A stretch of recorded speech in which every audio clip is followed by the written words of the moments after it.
नमस्कार मित्रांनो, कमळी ह्या मालिकेतील पुढील भागांमध्ये आपल्याला असं बघायला मिळणार आहे की कमळी आणि ऋषी ज्यांचं नातं नाव न घेता आणि शब्द न वापरता हळूच आकार घेत चाललेलं असतं.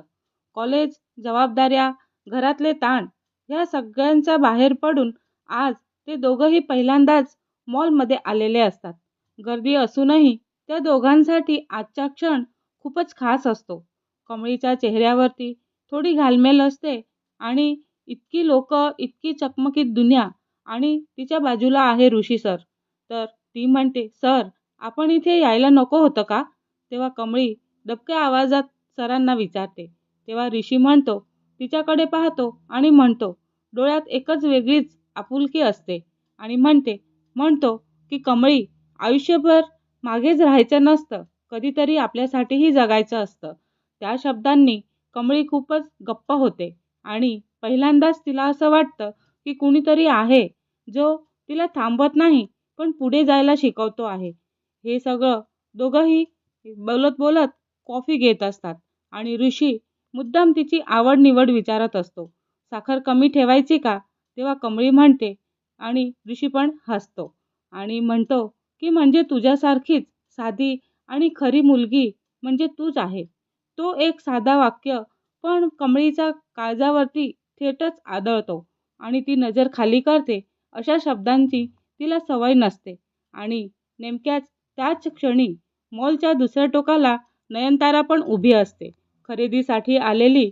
पण अचानक तिची पावलं धपकतात आणि नजर ओळखीच्या चेहऱ्यावरती अडकलेली असते. ती पुन्हा पाहते आणि डोळे बारीक करते आणि तिचा श्वास तिथेच अडकतो आणि ऋषी आणि कमळी असं ती मनात म्हणत असते.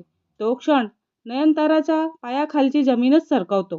तिला जे दिसतंय ते फक्त एकत्र फिरणं नाही, तर ते आहे ऋषीचं हसणं, जे घरी कदाचितच तिला दिसलेलं आहे आणि ते आहे त्याची नजर जी कमळीवरती स्थिरावलेली आहे. हे काय चाललेलं आहे असं ती मनातच म्हणत असते आणि तिच्या मनात प्रश्नांचा स्फोट होतो. कमळी ऋषीला काहीतरी सांगते आणि तो लक्ष देऊन ऐकतो.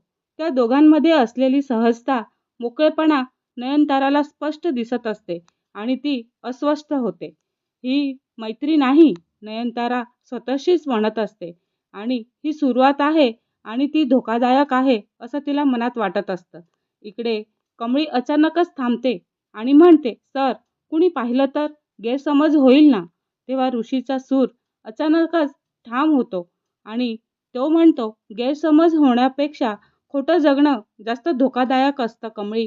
हे शब्द दूर उभी असलेली नयनतारा ऐकत नाही, पण त्याच्या चेहऱ्यावरचा तो आत्मविश्वास तिच्या मनात शंकेचं बी पेरतो.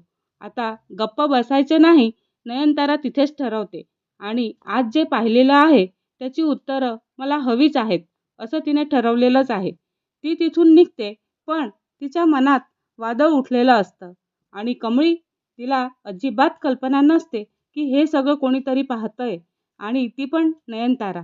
आज मॉलमध्ये घालवलेला हा 1 तास उद्या तिच्या आयुष्याला किती मोठं वळण देणार आहे हे तिला कल्पनाच नाही.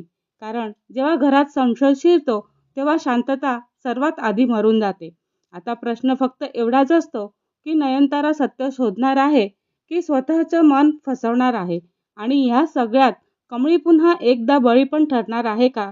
हे सगळं आपल्याला पुढच्या भागात बघायला मिळणार आहे.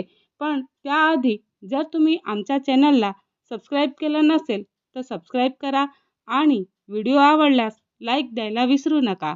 धन्यवाद.